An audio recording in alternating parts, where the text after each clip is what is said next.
The sign of infinity, a sign we see in many places, and the passage of time. One of the very first things we learn when we come into this life is that our time here is limited. We are mortal, and this causes great fear and consternation among many. And yet there's accounts in our past of a fountain of youth, an elixir of life, a way that individuals can achieve what we think of as immortality, the ability to live forever, the being of living forever. But what are the truth of these accounts? What can we say about the reality and the understanding of the pursuit of immortality? And how does it fit into our explorations of previous civilizations? Come join me as we explore immortality and the search for living forever.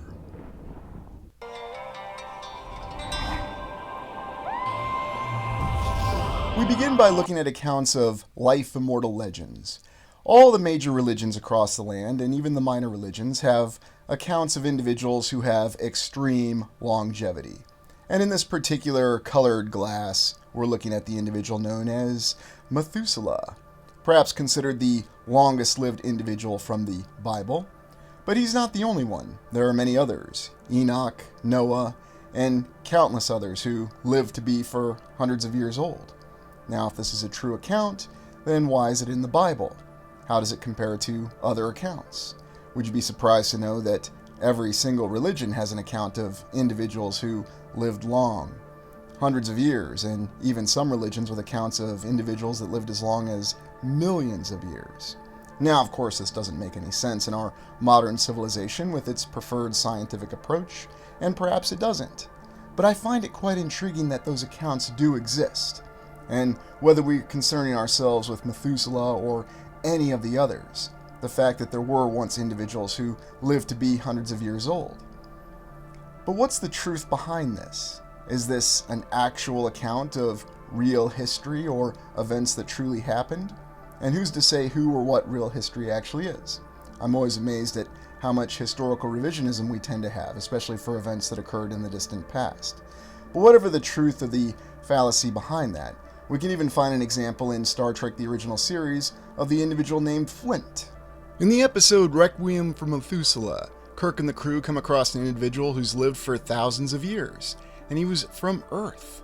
It's a very intriguing account. And he goes to another planet and eventually loses his immortality. There's no shortage of accounts, though, from different cultures across the land of individuals who've gone on great explorations or quests seeking immortality. And what exactly were they looking for? Were they looking for the magical elixir of life, or were they seeking something else? Something that would have actually given them the ability to possess immortality. And there's even accounts that say that there's philosophies that seeking immortality and dying has no dishonor in it because of the fact that we are all condemned to death anyway. Now, it's a very interesting thought process. And yet, when we look at certain religions and certain cultures, we do see that there are accounts of individuals who have tremendous longevity. Although, we should be clear in pointing out the difference between longevity and immortality. Because when we look at different religious accounts, such as the accounts of Methuselah, Enoch, and individuals in the earlier days of the Bible, at least the Bible history as we look at it, and they seem to have been around for some time. Did they live for 900 years, 800 years, shorter, longer? We're not exactly sure. What's the real account behind it? How exactly do we explain this? How exactly do we account for it when we have all these accounts of these individuals who lived anywhere from 300 to 900 years in the Bible? And oftentimes historians will tell us that this is simply the Bible not being correct. It's merely mythical accounts. But yet when you look at the origin accounts of other religions, whether we go to India and study Jainism, or whether we study Hinduism, or even old accounts in China and Japan, we'll find that there are no shortage of supposed myths, as we're told, of individuals who live for hundreds of years. There's even myths, again, of individuals who live for thousands, tens of thousands, or even 1,000,000 years. And how exactly do we reconcile that with our current understanding of science and our current limited existence? One of the very first things we become aware of when we enter this world or this land or whatever you want to call it is the fact that we have a limited duration in that. Now, of course, some people would say after experiencing that, it's a relief that you only have a limited duration. Granted, that's a matter of perspective, and I can say that there are joys to be found in life. There is also learning to be found in life. But beyond that particular philosophy, we look at the origin of many different religions, and we'll see that there are overlapping symbols, overlapping philosophies, and most importantly, overlapping myths. It's often stated that one of the most common myths is the flood myth, which you'll find across many religions, and indicate that there was an event that we refer to as a reset. But on that note, you also find that there are numerous accounts of individuals who had exceptionally long lifespans, or incredible longevity. And we have to ask that question because much as we do our explorations and we see that there are incredible buildings that were built during a time when it seemed the logistical capacity couldn't match it, and yet people will only point to the fact that there were artisans and craftsmen and architects who could design these buildings, and how dare you question that? But looking at Noah here, and we look at the account of Noah and the fact that he lived for hundreds of years and he built an ark that allowed humanity to survive one of the very first reset events. We even have numerous accounts in different cultures and religious origins of individuals that have always been alive and are even still living in a way. Now, of course, this can be dismissed, but do we really have a full understanding of what the concept of life is? Do we really have a full understanding of our actual history? Because that's always the question that we ask. The recorded account, we're told, that we're supposed to have total faith in, only applies when it's been vetted by scholars, historians, and even when we have certain scientists, I won't name any names, Carl Sagan, who were informed by historians are not always accurate in their historical recounts. So why does this matter so much? When we look at these individuals, such as very highly venerated supreme thinkers and prophets of Dharma, Jainism, and we're going to be doing a study and exploration of this very intriguing religion, we're informed that many of these individuals lived for exceptionally long lifespans before they ascended. There's the account of the Fountain of Youth and the incessant search for the Fountain of Youth, the fear of our mortality, and therefore, if one finds this Fountain of Youth, if one finds the elixir of life, if one's able to create a philosopher's stone, then it becomes possible to not be constrained by the effects of mortality, that your life won't end after a certain time span, whether that's 40 years or 800 years, because recall that even these individuals who may have lived for millions of years did eventually pass on, that they were not truly immortal. And we even look at the example here of Enoch. Enoch, whose account was omitted from the Bible. Why is that? And what other accounts do we have of particular individuals, and what's the veracity of them? Is there any truth in this, or is this all just religious myth? Is this all just a means to inspire people that there were once great divine beings out there, and that because of that we need to venerate particular religions and have religious beliefs? Once again, we see these interesting depictions that seem to give a different indication of what sort of people we were dealing with. Or perhaps it was just merely an artistic license. But it should be noted that in the major religions and the major faiths of the world, you will find overlapping examples of individuals that did live for hundreds of years, all the way out to millions of years. But none of them were actually immortal. Although there are accounts of certain individuals that are immortal, we're talking about the physical presence on the land, because there's a whole different component to it if we consider our ethereal presence or our spiritual presence. And not to get too metaphysical yet in this exploration, but looking for immortality, people often find confidence and reassurance in the fact that in the baseline religions, or whatever their belief systems happen to be, there actually are accounts of individuals who live for hundreds of years.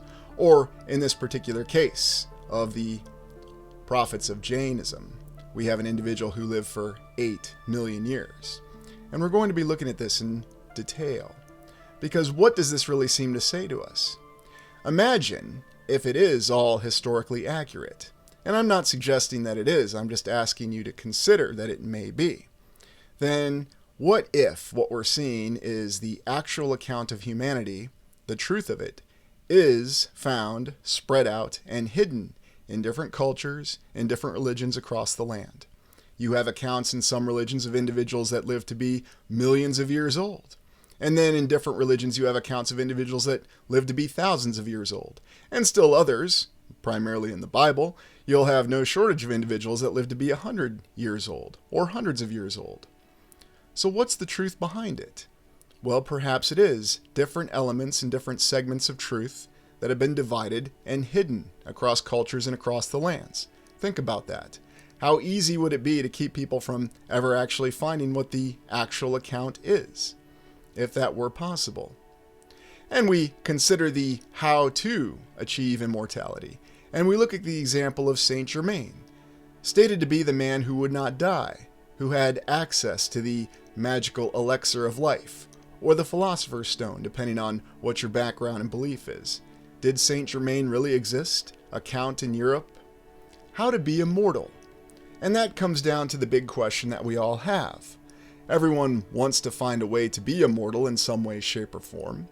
Although one curious specific about our current society, some people have stated that they've come across others who stated that they don't wish to be immortal. That even if their physical body is removed, that they don't want their spirit to linger on. They simply want to leave this place. And we look at the account of the Philosopher's Stone and go back to our studies and explorations of alchemy.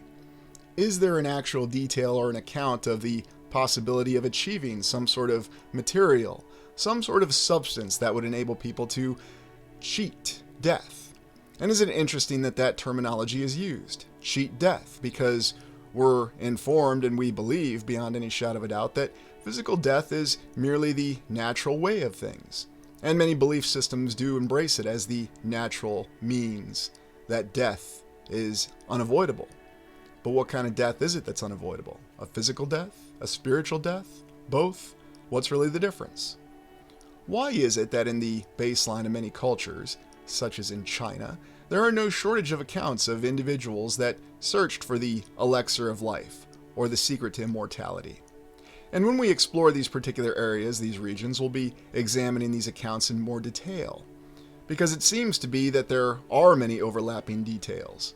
It just seems to be that the exact area where these accounts occurred varies, and the timelines vary. But what difference is there from some prophet in China, thousands of years ago, seeking immortality and apparently achieving it, and the accounts of Saint Germain just a few hundred years ago in Europe, purportedly achieving immortality? Indeed, there was even a belief system, a segment of religion in the United States that was very recent, that believed that Saint Germain was one of the ascended masters. And again, you see this overlap in these belief systems. Now, many people could simply dismiss this as merely the accounts of religion seeking followers, and that there's no veracity in it whatsoever. But yet there are far too many written accounts, and there are far too many allusions to this to simply ignore, much as the other conflicting historical accounts that we tend to have. We also go back to our explorations of alchemy, the concept of the homunculus, the concept of the ability to achieve the Philosopher's Stone, the very stone that enables the transmutation of materials into gold, and the elixir of life. Are they all linked together? Is this what we might refer to as the theory of unification, or the unified field theory?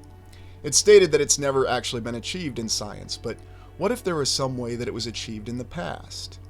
What people had done in the past, and what those with innate knowledge and esoteric skills had managed to achieve by holding on to studies from the distant past. Perhaps they had achieved a more advanced form of life. Perhaps they'd achieved a more proficient unity between the spirit and the physical being. And as a result, they had achieved true spiritual enlightenment. But what exactly does that all mean? What exactly does it mean to live your life and learn? Because in seeking immortality, we go beyond the simple physical limitations of our existence. We have to consider that there might be much more to our existence than we can begin to imagine. And we have all of our different theories as we do these explorations. Is there 5 physical eras to humanity? Is history exactly as we're told it is? Do we have a concept of how everything unfolded? And are we simply limited to our physical experience? For if it were possible to achieve something such as the Philosopher's Stone, and was it actually a tangible item, or was it merely a philosophy and thought? Or perhaps the Philosopher's Stone merely refers to the actual detailed knowledge, the detailed knowledge of the elixir of life. And we have accounts of different life forms that were being created in these tubes. And we might comprise this or compare this to modern scientific creation of life forms in tubes. Although, what's the reality behind it? It seems as though everything is stuck in a grand circle, and perhaps that's really why we refer to immortality as infinity, and why that old 8 symbol tends to represent that. And of course, there are many people who want to accuse and condemn others because they believe that they follow certain beliefs, and it's always intriguing to me that we never seem to have any basis behind this. And on that note, what are the immortal luminous beings? The concept that we have a spiritual presence, that we are more than just limited to our physical body. What exactly is the origin of our conscience? And of course, these are questions that we're oftentimes not supposed to be asking. Or perhaps they're questions that we're only supposed to be seeking answers to when we're with qualified individuals. And who those qualified individuals depends on who you are.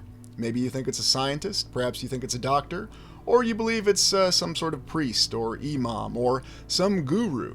And maybe all these individuals can provide you answers in your journey to understanding your spiritual self. Or maybe you don't believe that you have a spiritual self. I'm not here to tell you what to think, merely considering all the different possibilities that we have to our existence. And it's intriguing that we've been around as long as we've stated to have been around, at least as a species or living creatures. And these are all still grand mysteries to us. There's still the possibility that we have a spiritual being. But what exactly would you do to quantify a spiritual being?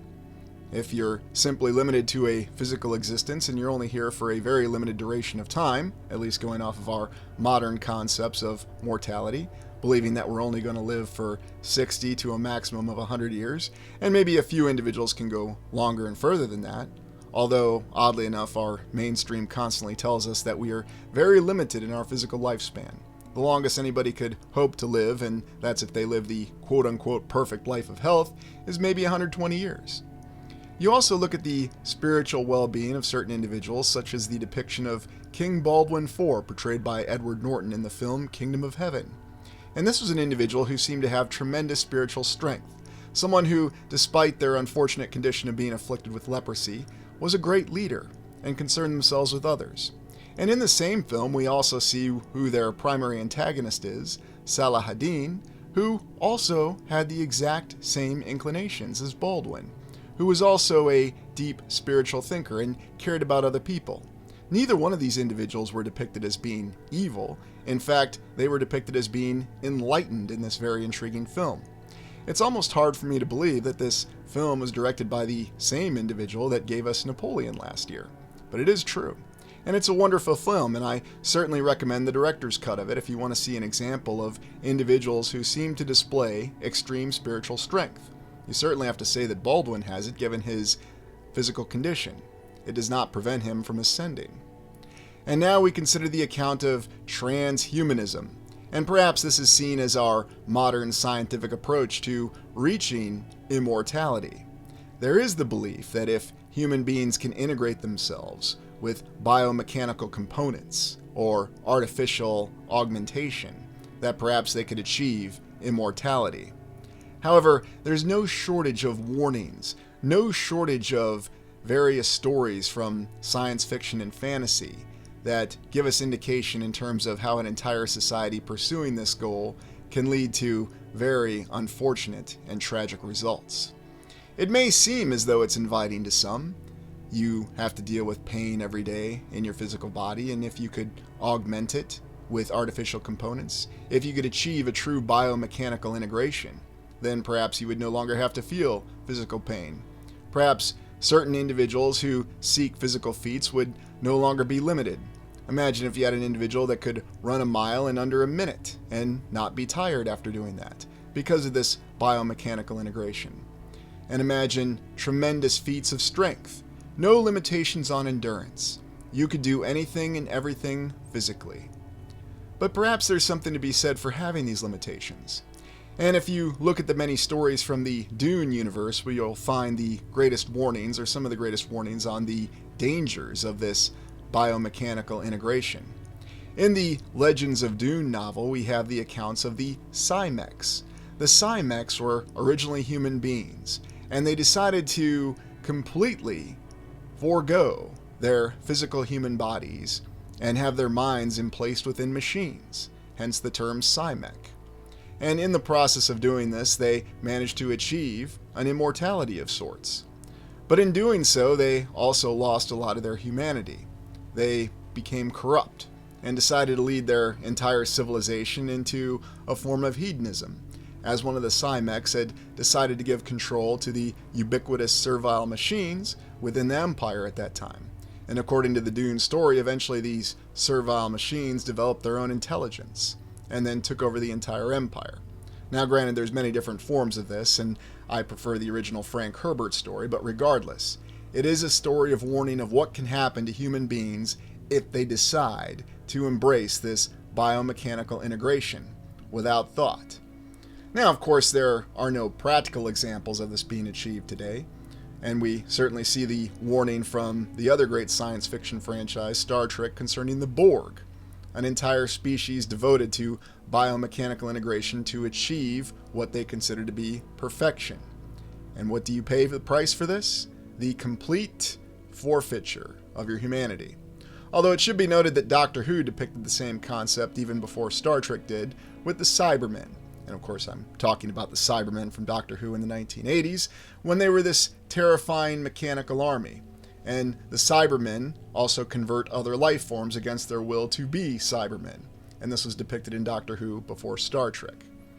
And looking at the concept of what they called the Neo-Psymechs, when the Psymechs, or the individuals who decided to convert themselves into robots with human brains, decided to convert other humans and other holders of power to this. Now, how terrifying would this concept really be if it was practical? Now, we can be assured that for the time being that this is still only in the realm of science fiction. There are no practical examples of anyone actually building something like a Psymech or some sort of robotic being that we could transfer a human mind to. But is it possible that if we were able to achieve technological singularity, is it possible that there may have been in the past the ability to do this, with different sorts of technology that may not be available to us yet today? Considering what the limitations on alchemical processes were, is it possible that artificial bodies, or what we might think of as robots, were once quite possible? And was it possible in the past to actually integrate human minds within these artificial bodies in some way, shape, or form? This is the real process that tends to cause great fear within many of us. And the reason for this is, try to really imagine what it would be like to completely forfeit your current physical body and be moved into a different physical body. Now, it should be noted that there are other science fiction stories that don't just allude to the possibility of it being an artificial body, but another biological body. So the whole concept seems very strange and very difficult, and yet it is what science offers as one of the main means of achieving immortality. Indeed, you'll find no shortage of symbols and allegories about the triumph of transhumanism, that it is inevitable that it will defeat death. Is this true, or is this merely a philosophy? You'll also find conflicting viewpoints that state that transhumanism is merely a dead end, and perhaps that is the closest thing that we can find to something that we might state is correct. Because what does it really mean if we give up our humanity? Is our physical body our humanity, or is our luminous being our humanity? Or if you don't believe in that, then your physical body is everything. And so why would you ever want to give up your physical body? Is it because you fear death? But in doing so, could you actually achieve an end that's far worse than death? Could you actually achieve a living death that goes on indefinitely? Such as the example of the Necrons in the Warhammer 40,000 universe. So many different examples, and when we look at the history in Dune, with the rise of the thinking machines that had ended up enslaving the entire society. And eventually the society freed itself and were forced to redevelop their minds. Is it possible that this is not actually just a science fiction account, but perhaps something that may have happened in history? We have to consider that disturbing possibility that in the true history or true events that occurred in our past, there was a time when human beings had feared mortality, that they were willing to do anything and everything not to have to face mortality. Or perhaps there was a reason, some unknown reason, that they had to try to seek to forestall their individual death. What exactly was really happening, though? Why is it we have all these examples, and where did all these inspirations come from of this concept of artificial beings and this concept of transhumanism? Was it merely a creative idea from one individual in very recent times, as official history tells us?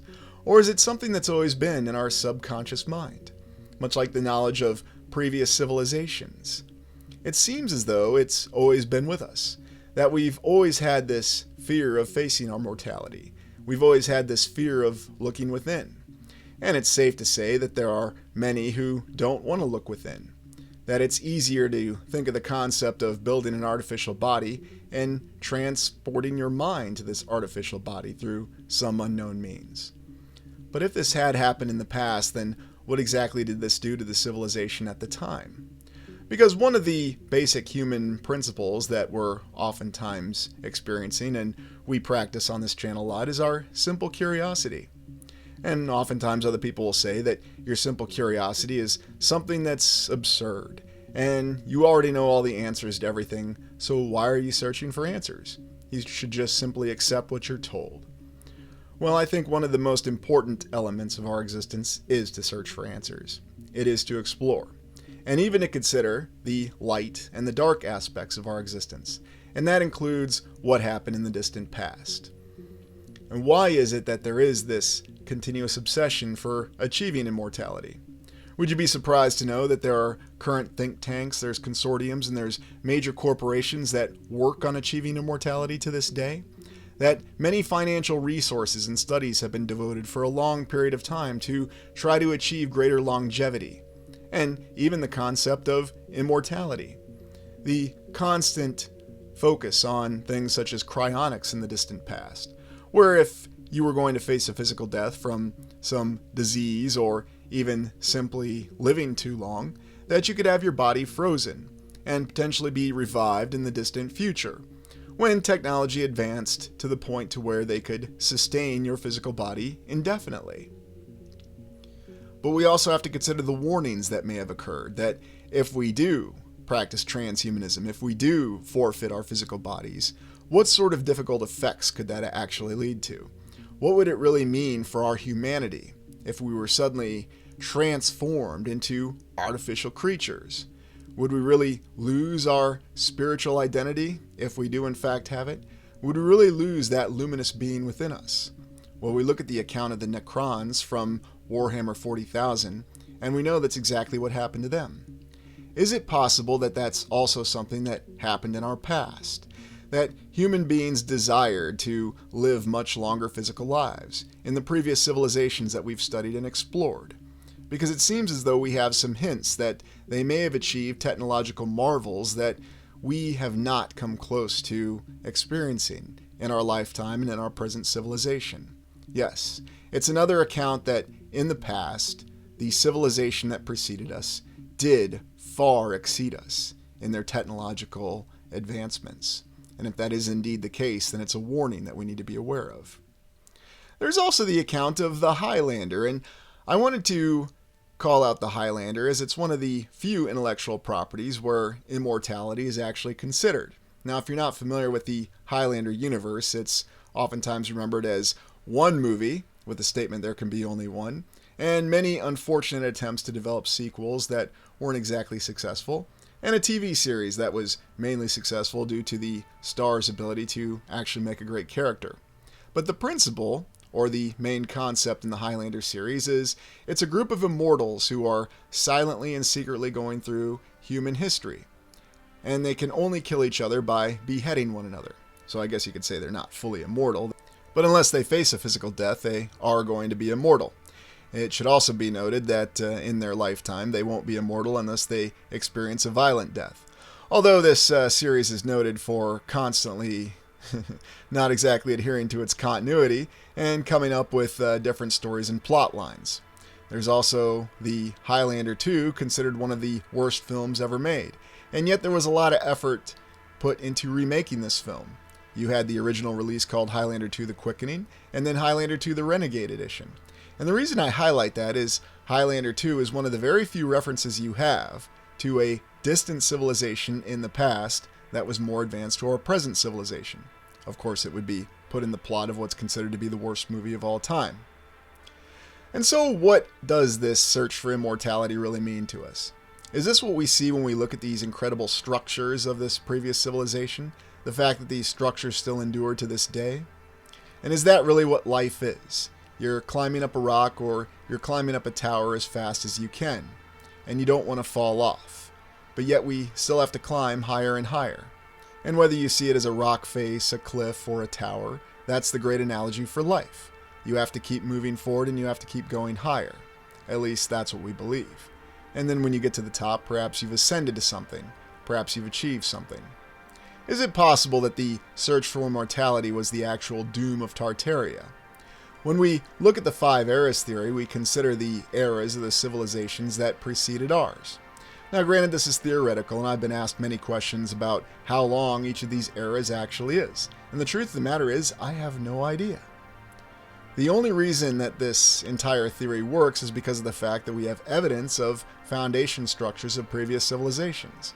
But as I've always stated, I have no idea how long each of these eras really were in terms of years. And who knows, maybe they didn't track time the same way we did. Just remember that we do have accounts of individuals who lived for 8 million years before they ascended, and that's the exact terminology that's used. And so if that is an allusion to the distant past, when human beings had quite an extensive physical lifespan, and they were more in balance with their spiritual being, then it seems as though it matches some of the classic philosophies that we have.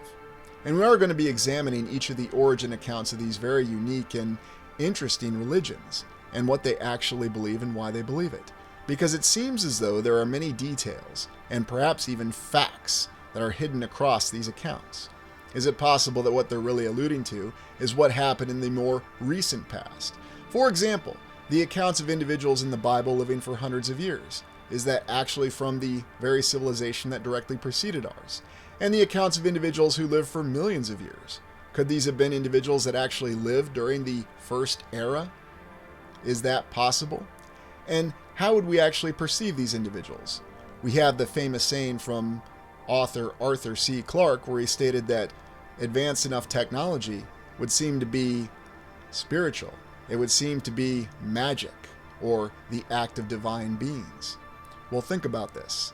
If the first era had achieved such wonders, if they had a balance between no difference with the physical limitations and the spiritual capabilities of their existence, then would they not seem like divine beings to us?